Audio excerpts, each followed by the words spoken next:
Hello hi friends, welcome to my channel. Today నేను మీతో share చేసుకోబోయే రెసిపీ ఏంటంటే మసాలా వడ. మసాలా వడని హోటల్ స్టైల్లో మన ఇంట్లో మనం ఎలా ప్రిపేర్ చేసుకోవాలి అనేది నేను ఈ వీడియోలో మీతో షేర్ చేసుకోబోతున్నాను. ఫస్ట్ ఆఫ్ ఆల్ దీనికి కావాల్సిన మెయిన్ ఇంగ్రీడియంట్ ఏంటంటే పచ్చిశనగపప్పు. ఈ పచ్చిశనగపప్పుని వాటర్లో ఒక 5 లేదా 6 గంటల సేపు నానబెట్టుకోవాలి.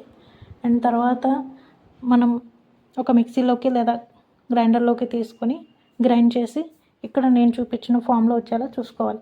మరీ ఎక్కువ వాటరీగా మనం చేసుకున్నామంటే తర్వాత మనకి వడ వేసేటప్పుడు కొంచెం ప్రాబ్లం అవుతుంది, కాబట్టి నేను ఇక్కడ చూపించిన విధంగా వచ్చేలా చూసుకోండి.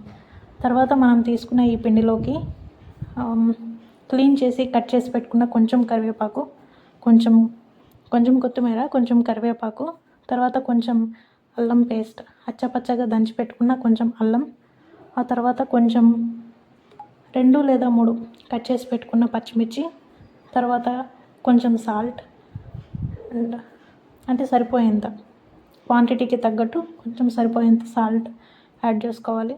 తర్వాత 1 లేదా 2 ఆనియన్స్ కట్ చేసుకొని ఆనియన్స్ పీసెస్ని యాడ్ చేసుకోవాలి.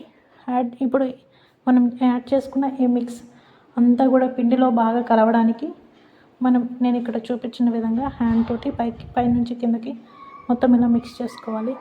మిక్స్ చేసుకున్న తర్వాత గ్యాస్ ఆన్ చేసుకొని ఒక కడాయి తీసుకొని దాంట్లో కొంచెం ఆయిల్ యాడ్ చేసుకొని, ఆయిల్ వేడైన తర్వాత ఇక్కడ నేను చూపించే విధంగా ఒక చిన్న ప్లాస్టిక్ కవర్ని తీసుకొని పైనంత వరకు కొంచెం క్లీన్ చేసుకొని దాని మీద ఒక 2 లేదా 3 ఆయిల్ డ్రాప్స్ యాడ్ చేసుకొని ఇట్లా స్ప్రెడ్ చేసుకోవాలి. తర్వాత చిన్న చిన్న బాల్స్ లాగా తీసుకొని మనం ఈ కవర్ మీద ప్రెస్ చేస్తూ ఆయిల్లో ఇలా డీప్ ఫ్రై చేసుకోవాలి.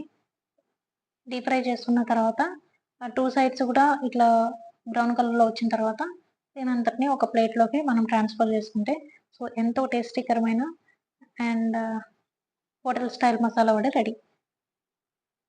నా రెసిపీ కానీ మీకు నచ్చినట్లయితే ప్లీజ్ లైక్ చేయండి friends, and don't forget to subscribe my channel. And మీ friends and families and relatives కూడా నా ఛానల్ని షేర్ చేయండి. Don't forget to subscribe. Please like, share, comment and subscribe friends.